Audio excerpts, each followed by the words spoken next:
Hey, this is Clark with Pass the Baton. Today I want to talk about the importance of friendship. And honestly, one of the reasons why I started thinking of this or even looked into it a little, this will be kind of general type of lesson today.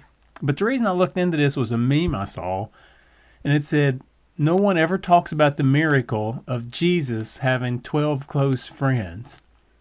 And it kind of hit me because it's honestly true, and it seems like even more and more as we get into the social media age that we're in, where everything is done on social media, whether it be Facebook, Instagram, Snapchat, whatever the case may be, we seem to have lost the idea of having friends where you meet one on one, and that's the really the a big importance of going to church, as I have said so many times in this video series on this channel, is that going to church is a whole lot more for the one another, even so much than it is to worship, because we can and should worship anywhere, but our relationships that we have one on one that we're supposed to be communicating to each other is of extreme importance, which means that our friendships are also important as well.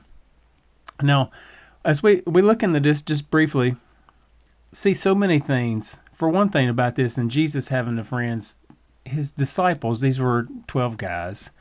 And I can see the importance of that, having friends that are guys for several reasons. But in our culture today, we seem to have let the liberal agenda kind of rule us on this. And we're afraid, I say we, I know some people are at least afraid that people are going to accuse them of maybe being even a homosexual or something just because they have friendships with a guy. And listen, there's no reason to feel that way. And we should have, as a guy, personally, I should have friends with other guys, and the same way with ladies, having friends that are ladies, and it helps us to grow with each other, and we're supposed to be doing the one anothering, the ministry one-on-one with them, and that's really what it's all about.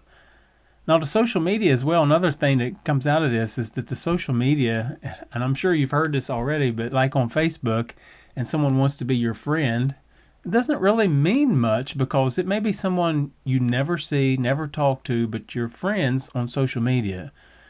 Now, the friendships that are important are a whole lot more in depth than just what you'll find on Facebook. I love Facebook to be able to keep up with people, some of them I never see, haven't seen in years, and yet you can see a little bit about what's going on in their lives. But Jesus, how he modeled friendship with these 12 men is they lived life together. They saw the good and the bad of each other. They learned from each other. They ministered one to another. And Jesus, in turn, and by doing this, was in essence teaching them. He was discipling them, which no doubt where the term comes from. But he was teaching them what Jesus, as the Son of God, what was important. And that's what friendship does. And we should influence people to the good. Now, as we know, it's so easy to influence someone in the negative as well, but influencing someone to the good, that's the importance of friendship and the importance of the one another and just being able to talk. I mean, I won't get into the psychology of it, but friendship is important. I was reading recently something Max Lucado wrote in John chapter 2, and he was referring to the marriage in the Cana of Galilee. Now, as the book of John states, this is his first miracle. Now, we can get into big discussions whether it was his first miracle in Galilee or his first miracle, period. But the point being, it's often looked at as Jesus' first miracle.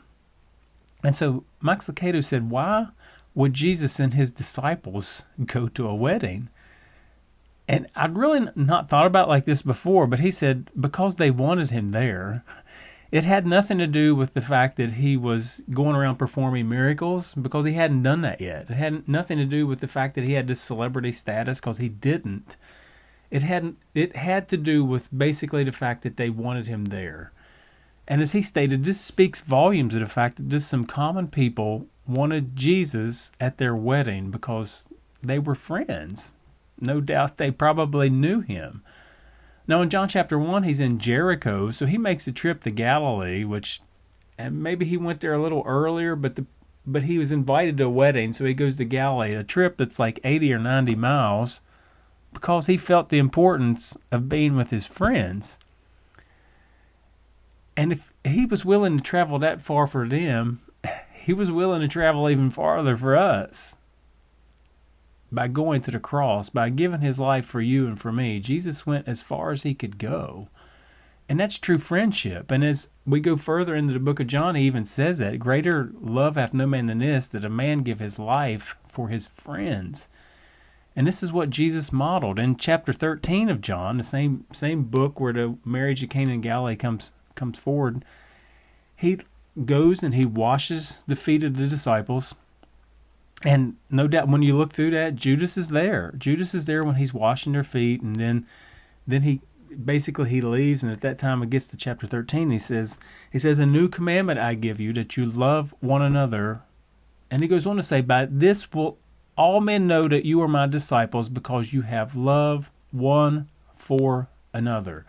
And he doesn't even say that you have love for me. He says that you have love one for another. And he was just encouraging and talking about that importance of friendship and of them being together and basically loving one another and living life together. And that's the importance of friendship. Another instance in Jesus' life, I believe, when he sees the friend, and he kind of rewards because of friendship, you can almost say. And it's in the book of Mark, when the paralyzed guy, they're trying to get him to Jesus, and they literally open the roof and let him down through the roof. No doubt what a crazy thing that would have been to see, but here they're letting this man down through the roof. And Jesus says he heals him, and basically it says, when he saw their faith. I think when Jesus looked at them and he saw such strong friendship, that these men were willing to get this man, carry him up on the roof, and let him down through the roof so he could heal him. Now, when you think about it, this is no small task. I know as a nurse, when you're moving people, it's good to have you got one on each side, one at the foot, one at the head, at least in the OR. You take 4 people to move someone, and that's just to move them a couple feet. And when you're lowering somebody down through the roof, that's hard work. And no doubt when Jesus saw what these men were willing to do for the friendship of this person, he's just all the more willing to just heal. Now, obviously, faith has something to do with that, but the faith of these friends and what they were willing to do. And true friendship will do that. True friendship will do whatever that person wants. And it's so easy to get into a place where you don't even really know who your friends are. I know that's just life, but we need to encourage and foster those friendships in our life. Jesus did, and we should as well. And I would finish this with a proverb from Solomon. He says, he who hath friends must show himself friendly. And I so often sit back and wonder why nobody's texted me, why no one's reached out to me, but what am I doing? Am I showing myself friendly?